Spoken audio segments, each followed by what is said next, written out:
Morning business breakfast షోకి స్వాగతం. Global cues negative గా ఉన్నాయి Friday morning. Last night US markets Wednesday సంపాదించుకున్న లాభాలన్నింటినీ తుడిచిపెట్టుకుని నష్టాలతో ముగిశాయి. తమ ఎకానమీ సంకోచిస్తోంది, ఎక్స్పాండ్ కావడం లేదు, ష్రింక్ అవుతోంది, మేబీ గ్రోత్ రేట్ మరింత తగ్గే అవకాశం ఉంది అంటూ యూరోపియన్ యూనియన్ నేషన్స్ ప్రకటించాయి. దీంతో and European union stimulus measures కూడా ముందుకు సాగడం లేదు అన్న వార్తలు, ఇవన్నీ ఓవరాల్ గా గ్లోబల్ సెల్ ఆఫ్ మూడ్ కి ప్రధాన కారణంగా చెప్పుకోవచ్చు. సో చాలా చాలా వోలటైలిటీని ఫేస్ చేస్తున్న సమయం ఇది. గ్లోబల్ మార్కెట్స్ ఒక రోజు పెరిగితే మరుసటి రోజే తగ్గుతున్నాయి. సో ర్యాలీ కనీసం 2-3 రోజులు కూడా సస్టైన్ అయ్యే అవకాశాలు కనపడలేదు. అట్ ది సేమ్ టైం తగ్గుతుంది కదా, ఇంకా తగ్గుతుందని వెయిట్ చేసినా కూడా ఒక్కొక్కసారి అనుకొని బౌన్స్ బ్యాక్ లో వస్తున్నాయి. సో చాలా చాలా వోల్టైల్ గా ఉన్న, హై వోల్టైలిటీకి లోనవుతున్న సమయం ఇది. ట్రేడర్స్ అప్రమత్తంగా ఉండాలి, ఇన్వెస్టర్స్ కూడా కాషస్ గా ఉండాలి. సో నిన్నటి ర్యాలీ కేవలం ఒక షార్ట్ కవరింగ్ ర్యాలీగానే మనం భావించాల్సిన పరిస్థితి. ఎందుకంటే ఎస్టెక్స్ నిఫ్టీ ఈ ఉదయం 63 పాయింట్స్ నష్టంతో 7922 దగ్గర ట్రేడ్ అవుతుంది. సో ఒక సాఫ్ట్ ఓపెనింగ్ కు అండ్ వీక్ ఓపెనింగ్ కోసం మార్కెట్స్ సిద్ధమవుతున్నాయి.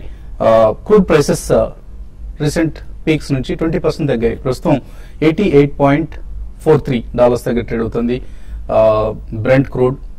చాలా చాలా కీలకమైన పరిణామం ఇది ఇండియన్ ఎకానమీకి సంబంధించి. అయితే పీక్ లెవెల్స్ నుంచి 20% తగ్గి బేరిష్ మూడ్ లో ఉన్నాయి ప్రస్తుతం. సో బేర్ గ్రిప్ లో ఉంది క్రూడ్ ప్రైస్ మూవ్మెంట్. ఇప్పట్లో పెరిగే ఛాన్సెస్ కనపట్లేదు అంటున్నారు ఆయిల్ ఎక్స్పర్ట్స్. అలాగే ఇవాళ మన మార్కెట్ సంబంధించి ఒక కీలకమైన రోజు. ఇన్ఫోసిస్ టెక్నాలజీస్ తన Q2 రిజల్ట్స్ ప్రకటనతో రిజల్ట్స్ సీజన్ కు తెరలేపుతోంది. అండ్ ఆగస్ట్ నెల ఐఐపి డేటా కూడా రాబోతోంది. ఆగస్ట్ నెల ఐఐపి డేటా 2.4% ఉండొచ్చు అన్న అంచనా ఉంది. గ్రోత్ ఐఐపి గ్రోత్ రేట్ అంతకుముందు నెలలో 0.5% మాత్రమే నమోదు చేసిన సంగతి తెలిసింది జూలై నెలలో. సో ఆగస్ట్ లో కొంత ఇది మెరుగయ్యే ఛాన్సెస్ ఉన్నాయంటున్నారు.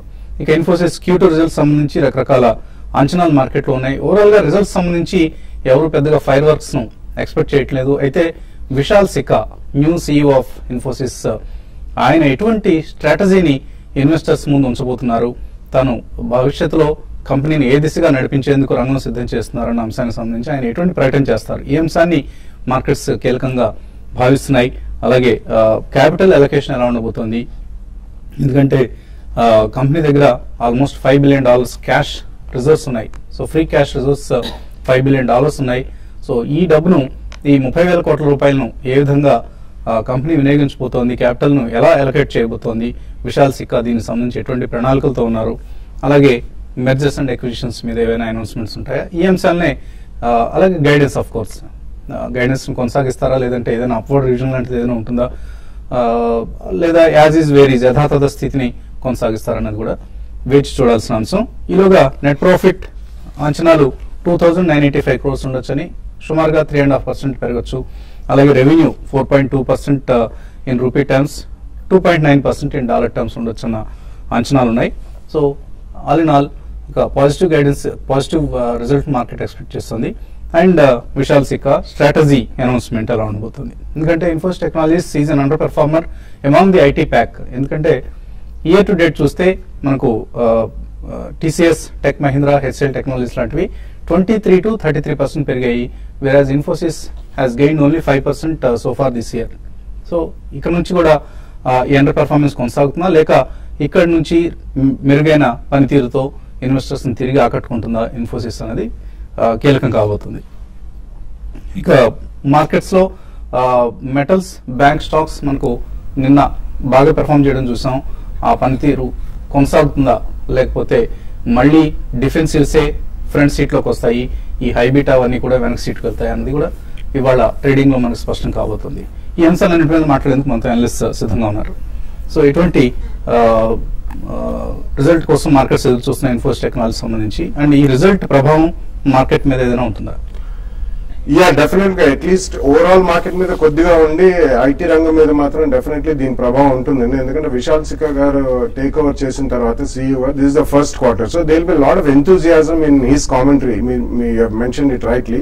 సో ఫస్ట్ ఆయన ఆగస్ట్ 1st నాడు he took over the reins of Infosys, and first quarter కాబట్టి, and they almost have $5 billion results which you mentioned now. So road map అనేది going ahead, గతంలో ఉన్న management which has been extremely conservative, దానికంటే ఏమైనా భిన్నంగా ఉంటుందా, how good is going to be his commentary అనేది చాలా కీన్ గా వాచ్ చేస్తున్నారండి.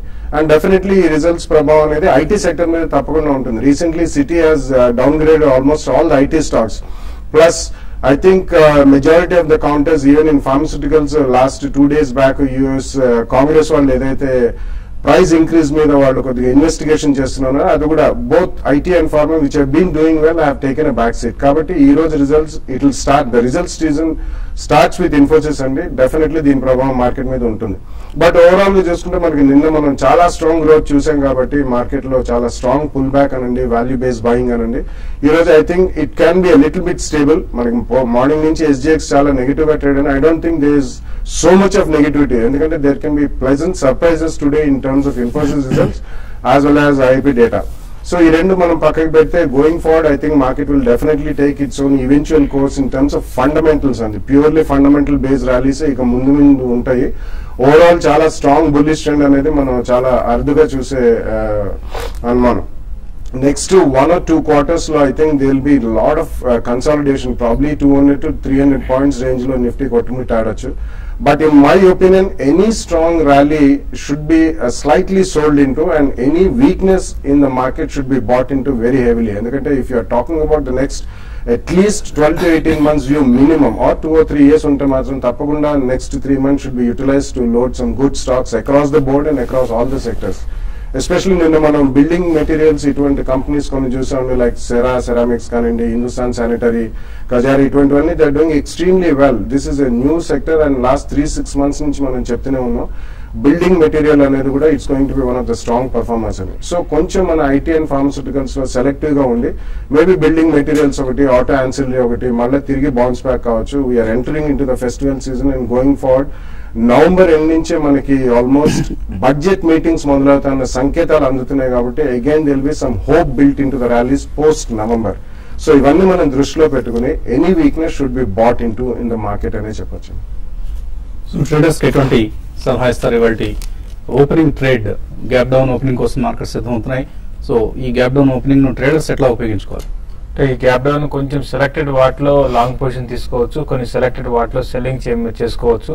కమాడిటీస్ మాత్రం కొంత వీక్ గా ఉండే అవకాశం ఉంది. నేను కొంచెం ర్యాలీలో పార్టిసిపేట్ చేసినా కూడా మళ్ళీ ఈ రోజు మళ్ళీ రివర్స్ ట్రెండ్ అనేది రావచ్చు. కాబట్టి టాటా స్టీల్ ఒకటి లాస్ట్ 2 రోజులుగా కొంచెం చాలా స్ట్రాంగ్ ఉంది, బట్ ఈ రోజు ట్రెండ్ అనేది రివర్సల్ ఉంటుంది. కాబట్టి దాంట్లో హైయర్ లెవెల్లో ఇంటర్డే కోసం సెల్ చేసుకోవచ్చు.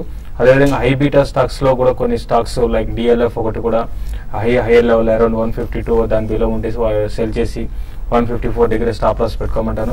బ్యాంకింగ్ కౌంటర్స్ లో కూడా కొన్ని లార్జ్ క్యాప్ బ్యాంకింగ్ స్టాక్స్ లో ఈ రోజు కొంచెం హైయర్ లెవెల్ సెల్లింగ్ రావచ్చు. బట్ ఏదైనా కూడా మార్కెట్స్ లో చూస్తున్నాం లాస్ట్ కొన్ని రోజులుగా బాగా వోలటాలిటీ ఉంటున్నాయి. ఒక మధ్యలో ర్యాలీస్ వస్తున్నా కూడా సస్టైన్ కాటలేదు.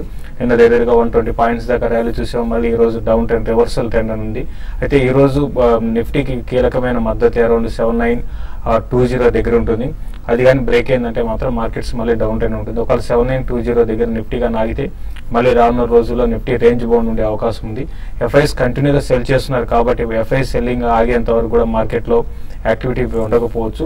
7800 పుట్ ఆప్షన్ చాలా ఎక్కువ ఓపెన్ ఇంట్రెస్ట్ కంటిన్యూగా ట్రేడ్ అవుతుంది. అదేవిధంగా హైయర్ సైడ్ చూసుకుంటే 8000 తర్వాత 8200 కాల్ ఆప్షన్ కూడా చాలా హై వాల్యూమ్స్ ట్రేడ్ అవుతున్నాయి. కాబట్టి నిఫ్టీ అనేది రేంజ్ అనేది చాలా పెద్ద రేంజ్ ఉండే అవకాశం ఉంది. ఒకవేళ ఇన్ఫోసిస్ రిజల్ట్ మనకి ఇప్పుడే వచ్చే 10-15 నిమిషాలు రావచ్చు. వచ్చిన ఆ రిజల్ట్ కానీ కొంచెం బాగుంటే మాత్రం ఐటీ ప్యాక్ కొంచెం రీబౌండ్ కావడానికి అవకాశం ఉంది.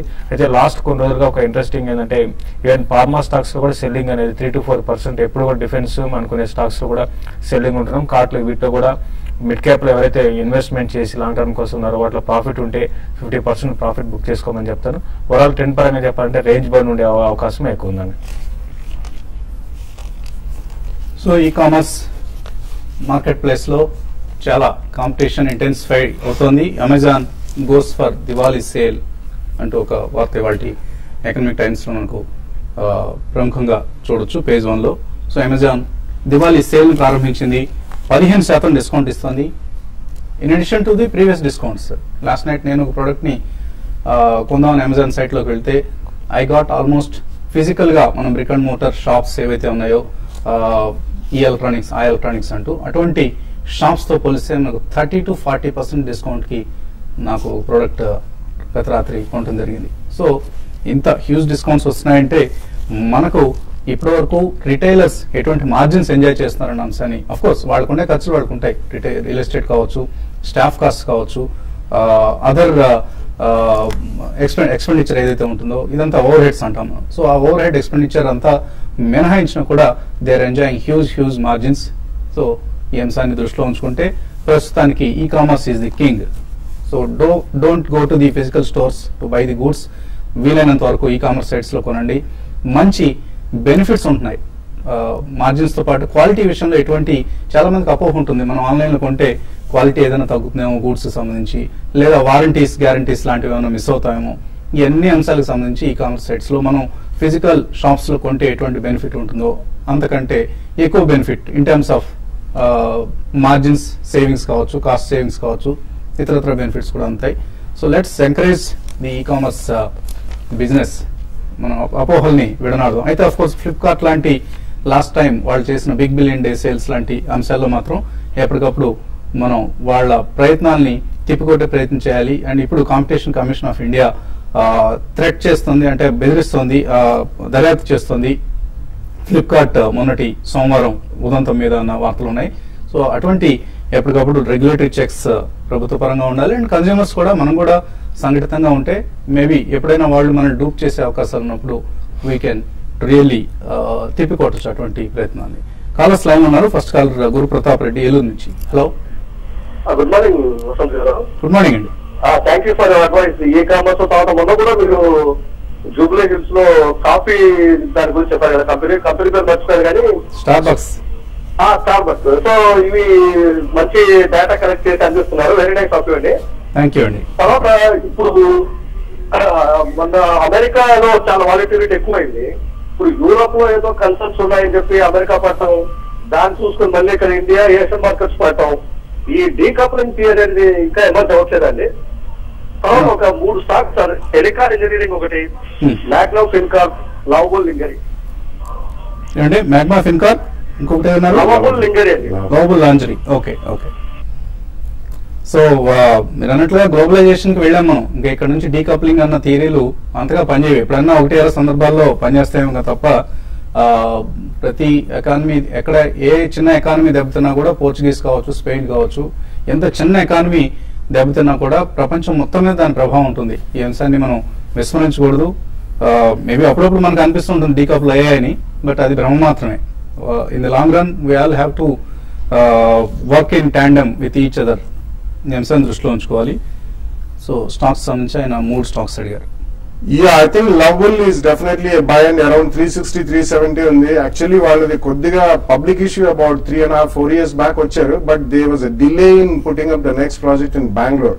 యాక్చువల్లీ అండర్ గార్మెంట్స్ లో పేజ్ ఇండస్ట్రీస్ ఎగ్జాంపుల్ అందరూ తీసుకుంటున్నారండి. So don't think that this will be another Page Industries in the making, but it's decent company with reasonably strong fundamentals. So under garments లో లవబుల్ అనేది వాళ్ళ బ్రాండ్ అనేది, they own it in India, Sri Lanka, Pakistan, Bangladesh, neighbouring countries లో. They don't pay royalty on that also. But Page Industries కి వచ్చేసరికి they also have apart from Jackie, speedo అని చెప్పేసి. So lovable definitely you can go ahead and by అండి. ఇతరత వేరే 2 షేర్లు ఇవ్వండి. Magna Fincorp. Magna Fincorp is one of the mid-cap non-banking financial services company, and it's also a decent company. Their exposure to automobiles, both new as well as used automobiles, is also heavy. Definitely demand paranga perugutundi kabatti Magna Fincorp definitely you can buy. It's a good company. Capital First is also a good company. Magna Fincorp. ఈ రెండు కూడా probably 2 price points you can go ahead and buy. మరిన్ని calls తీసుకోబోయే ముందు కాసేపు ప్రకటనలు.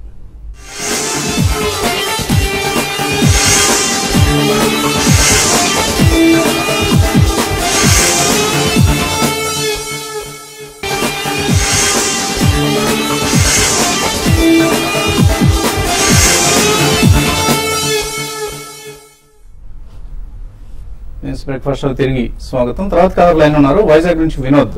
Hello, good morning Vasant గారు. Morning అండి. Sir నేను బీజీపీఎల్ 198 10 లో తీసుకున్నాను, ఒక 5,000. Very good. ప్రస్తుతం ప్రాఫిట్ బుక్ చేయమంటారా, ఇంకా పెరిగే అవకాశం ఉంది హోల్డ్ చేయమంటారా, లేకపోతే 50% అయినా బుక్ చేయమంటారా? డెఫినెట్ గా కొద్దిగా ప్రాఫిట్ బుక్ చేసుకోండి. ఒక చిన్న వార్త, చిన్న పాజిటివ్ సెంటిమెంట్ తో పెరిగిన స్టాక్ ఇది. But other than that nothing major is happening in this company. ఆయన ఆల్మోస్ట్ 20% లాభంలో ఉన్నారు ఇప్పుడు. రీసెంట్ గానే తీసుకున్నట్టున్నారండి. ఏదైనా కూడా స్టాక్ అయితే ఈ మధ్య ట్రేడింగ్ యాక్టివిటీ అనేది ఈ స్టాక్ లో ఎక్కువ చూస్తున్నాము. మనకి 10% పడ్డం, 10% పెరగడం చూస్తున్నాము. మీరు కొంచెం ప్రాఫిట్ షార్ట్ టర్మ్ ట్రేడ్ అయితే మాత్రం ప్రాఫిట్ బుక్ చేసుకోండి. రానున్న రోజుల్లో కూడా మార్కెట్ ఇదే విధమైన రేంజ్ బౌండ్ ఉండే అవకాశం ఉంది. అరౌండ్ 220-225 దగ్గర హ్యూజ్ రెసిస్టెన్స్ ఉండే అవకాశం ఉంది. మళ్ళీ డౌన్ సైడ్ వచ్చినప్పుడు అరౌండ్ 205 అండ్ 208 ఆ లెవెల్లో మళ్ళీ పిక్ చేసుకోమని చెప్తానండి. తర్వాత గుంటూరు నుంచి శ్రీనివాస్. హలో హలో, అడగండి శ్రీనివాస్. సార్ నమస్తే అండి. నమస్తే, అడగండి. ఐఆర్బి అండి 253 రూపాయలు హోల్డింగ్ ఉంది సార్ మాకు. ఓకే, ఇప్పుడు ఏమైనా యావరేజ్ చాలా లాంగ్ టర్మ్ అండి, 2-3 years. 2 to 3 years కోసం ఐఆర్బి ఇన్ఫ్రా యావరేజ్ మాత్రం చేయొద్దండి, because this is reasonably big equity company, almost 500 crores plus equity in them. They're all based out of toll based road projects maximum ఉన్నాయి. So I think you should not average more. ఉన్న quantity maintain చేయండి, but wherever there are trading bounces, ఎందుకంటే this is a fairly active stock and reasonably good beta on a stock, not maybe a high beta, reasonably good liquidity on a stock. So it's a runaway multi-bagger మాత్రం కాదండి. So whenever quarterly results కానండి, ఏదైనా news based spurts వచ్చినప్పుడు మీరు తప్పకుండా అందులో అమ్మి తర్వాత లోవర్ కాస్ట్ లో కవర్ చేసుకుని 2-3 years ఉన్నా కానీ there is no problem, but you should average your cost down by a few trades in a year, maybe 3 to 4 trades in a year. తర్వాత విజయవాడ నుంచి రాము. హలో హలో, నమస్తే అండి. నమస్తే అండి, అడగండి. సార్ నమస్తే అండి. హలో, అడగండి రాము. సార్ జేపీ అసెట్స్ 60లో కొన్నామండి. ఓకే, సార్ ఏ రేట్లో ఎగ్జిట్ కామంటారండి? బాగా లాస్ లో ఉన్నాం. అంటే ఏ రేట్ లో ఎగ్జిట్ కావాలంటే అది మనం చెప్పడం కష్టం అండి. 60లో కొన్నారు, 30 అయిపోయింది అది. అంటే ఇప్పుడు రేట్ లో ఎగ్జిట్ కావాలంటే ఇమీడియట్ ట్రెండ్ అయితే అరౌండ్ 36-38 లెవెల్స్ దాకా రావచ్చు అండి. అది కూడా అంటే కొంత టైం పట్టే అవకాశం ఉంది. కాబట్టి మీరు ఉన్న పొజిషన్ హోల్డ్ చేయండి. ఫ్రెష్ గా మీరు ఇన్వెస్ట్ చేయాలనుకుంటే మాత్రం వేరే దాంట్లో ఇన్వెస్ట్ చేయమంటారు. దీని ఈ పొజిషన్ అయితే హోల్డ్ చేయండి. మీ 60 రూపాయలు కంపెనీ మేనేజ్మెంట్ నుంచి ఏమైనా పాజిటివ్ న్యూస్లు ఎటువంటి వస్తే తప్ప స్టాక్ పెరిగే అవకాశం అయితే కనపట్లేదు. కాబట్టి ఉన్న పరిస్థితుల్లో మీరు హోల్డ్ చేయమని చెప్తారండి. ఎప్పటికప్పుడు ఆస్తులు అమ్మి కాలం గడిపే ప్రయత్నం చేస్తుంది జేపీ అసోసియేట్స్. గ్రూప్ ప్రాబ్లమ్స్ లో ఉన్న గ్రూప్ ఇది, చాలా అతిపెద్ద సంక్షోభంలో ఉన్న గ్రూప్ కూడా. సో జాగ్రత్తగా ఉండండి. ర్యాలీస్ ఏమైనా వచ్చి అదృష్టవశాత్తు మీ రేట్ వస్తే ఎగ్జిట్ అయిపోండి. రాజ్ కుమార్ నిజామాబాద్ నుంచి. హలో రాజ్ కుమార్, అడగండి. సార్, ఎన్సీసీ ఈ రైట్ ఇష్యూ అప్లై చేయొచ్చా అండి? ఎలా ఉంటుంది ఫ్యూచర్ ఒక 1-2 years కోసం? అప్లై చేయండి, ఎన్సీసీ తప్పకుండా అప్లై చేయండి. అంటే మీరు ఎప్పుడు కొన్నారా? ఇంతకుముందు ఎప్పుడు ఏ రేట్లో కొన్నారు? ఓకే, సో తప్పకుండా అప్లై చేయండి. ఎన్సీసీ రైట్స్ ఇష్యూలో మీకు 1 year అంటున్నారు కాబట్టి, హోల్డ్ చేసే కెపాసిటీ ఉంది కాబట్టి డెఫినెట్ గా అప్లై చేయండి. మౌనిక మెయిల్ పంపించారు. బ్యాంక్ ఆఫ్ బరోడా 878లో కొన్నారు. నెక్స్ట్ ట్యూస్డే లోపల ఎటువంటి రేట్ వచ్చే అవకాశం ఉంది?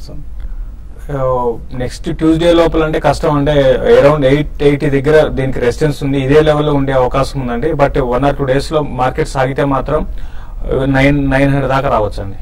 సో ఇవాళ ఇన్ఫోసిస్ టెక్నాలజీస్ రిజల్ట్, అలాగే వీక్ ఓపెనింగ్, ఇవన్నీ దీని మీద ప్రభావం చూపిస్తాయి. మీరు సాధ్యమైనంత వరకు ఎగ్జిట్ అయిపోండి. 1 or 2 days చెప్తున్నారు కాబట్టి. అండ్ మండే రోజు రిలయన్స్ రిజల్ట్ కూడా ఉంది. సో కొంత మార్కెట్స్ లో నెర్వస్నెస్ డెఫినెట్ గా ఉంటుంది. పద్మ అత్తలూరి అడుగుతున్నారు.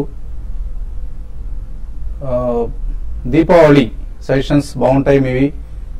సో దీపావళి కోసం వెయిట్ చేయండి. డెఫినెట్ గా మంచి రికమెండేషన్స్, ధమాకా రికమెండేషన్స్ రాబోతున్నాయి దీపావళి రోజు. ధనుక అగ్రి ప్రాఫిట్ లో ఉన్నారు. ఇక్కడ ప్రాఫిట్ బుక్ చేసుకోవచ్చా? యాక్చువల్లీ ఈ క్వార్టర్ రిజల్ట్స్ దాకా ఉండండి, ఎందుకంటే this is the best quarter for all agrochemical companies and Dhanuka agri is one of the strongest companies in agrochemical pesticides and insecticide. So quarterly results వచ్చిన తర్వాత కొద్దిగా ప్రాఫిట్స్ బుక్ చేస్తాం. KS మూర్తి అడుగుతున్నారు. BHEL తీసుకోవచ్చా ఈ రేట్ లో? బిహెచ్ఏఎల్ ఒక dip లో తీసుకోండి. టెక్నికల్ గా స్ట్రాంగ్ ఉన్నా కూడా మళ్ళీ 220 దగ్గర రెసిస్టెన్స్ ఫేస్ చేయొచ్చు. ఒక డిప్ వచ్చినప్పుడు, ఈ రోజు డిప్ వచ్చినప్పుడు బై చేయమని చెప్తాను. 200 రూపాయలు కింద వస్తేనే బిహెచ్ఏఎల్ తీసుకోండి, otherwise avoid it. Guruganti Devendra Rao అడుగుతున్నారు. క్యాన్ఫిన్ హోమ్స్ 435 రూపాయలు తీస్తున్నారు. ఏం చేయాలి? 1 to 2 years హోల్డ్ చేయొచ్చు? Yeah, definitely you can hold it అండి. యాక్చువల్లీ అందులో రైట్స్ ఇష్యూ వాళ్ళు అనౌన్స్ చేశారు కానీ I don't think they still given the record date. Rights కూడా సబ్స్క్రైబ్ చేయండి. 2 years అంటున్నారు కాబట్టి definitely you can hold it. South Indian bank పరిస్థితి ఏంటి? నాగరాజు అడుగుతున్నారు. గోల్డ్ ప్రైసెస్ తగ్గుతున్నాయి కాబట్టి దానికి ఏదైనా ఇంపాక్ట్ ఉంటుందా? No, not necessarily అండి, ఎందుకంటే though they have a reasonably good gold portfolio, but last 1 or 2 years లో వాళ్ళు గోల్డ్ లెండింగ్ చేసింది కూడా they are enough risks, checks and balances in place for majority of the banks, and they will not lose any money because they have lent more on gold. But ఇది అంతగా aggressive గా పెరుగుతున్న stock కూడా కాదు ఇది. So it's a very gradual stock. Bank is a laggard in fact. So careful గా ఉండండి మీరు. లాస్ట్ ఎక్కువ పొజిషన్స్ 2 days లో 34 నుంచి 25 దాకా వచ్చిందండి. అందుకనే మనం ఎప్పుడు కూడా SIP ద్వారా మనం ఇది కొనుక్కోమని చెప్తుంటాం. సాధారణంగా అవాయిడ్ చేయండి, don't go and venture into it. Sadbhav engineering, first source solutions, ఈ రెండు ఫండమెంటల్ ఎలా ఉన్నాయి రామకృష్ణ గారి మీద? Reasonably good, and both of them. Sadbhav is one of the mid-cap infrastructure companies, and First Source Limited also. Until last 2 years, it's given a phenomenal performance.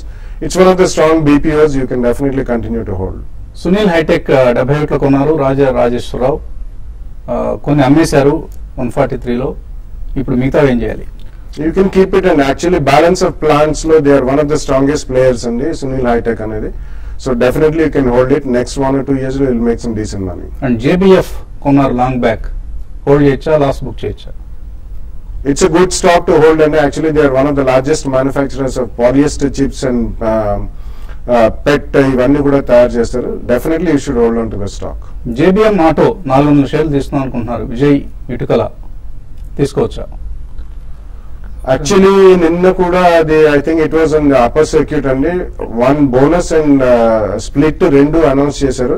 So I think just wait for some price correction అండి. Probably ఈ రోజు కొద్దిగా weakness చూసినా కానీ you should buy it in 2 or maximum 3 price points అండి. చాలా strong performance కనిపించిన share అండి. యాక్చువల్లీ జనవరి నుంచి ఇప్పటిదాకా if you see it's given more than 25 times return. So you should be a little bit cautious when you enter into it at the first. It's a good company. So SIP లాగా చేసుకుంటే better. అంటే అంత liquidity ఉండదు. Probably 2 or 3 price points is okay. Karthikeya అడుగుతున్నారు, Bharat forge, Crompton Greaves ఈ రెండు technical ఎలా ఉన్నాయి, షార్ట్ టర్మ్ టెక్నికల్స్ ఎలా ఉన్నాయి? అంటే భారత్ ఫోర్జ్ అయితే చాలా స్ట్రాంగ్ ఉందండి. లాస్ట్ సిరీస్ నుంచి సిరీస్ కూడా స్ట్రాంగ్ ఉంది. క్రాంప్టన్ గ్రీవ్స్ కూడా స్ట్రాంగ్ ఉంది. బట్ మార్కెట్ రేంజ్ బౌండ్ ఉంటుంది కాబట్టి ఒక అప్ అండ్ వచ్చినప్పుడు ఎగ్జిట్ కమ్మని చెప్తాను రెండిట్లో కూడా. మదన్ గుమినేని అడుగుతున్నారు, can I by Gujarat NRE coke అని అడుగుతున్నారు. Please avoid that, Andy. There is absolutely nothing in the company, and I think it's a dubious management also. Please avoid that. ఇది ఇవాల్టి బిజినెస్ బ్రేక్ఫాస్ట్ షో. మధ్యాహ్నం 1:30 మళ్ళీ స్మార్ట్ న్యూస్ లో కలుద్దాం.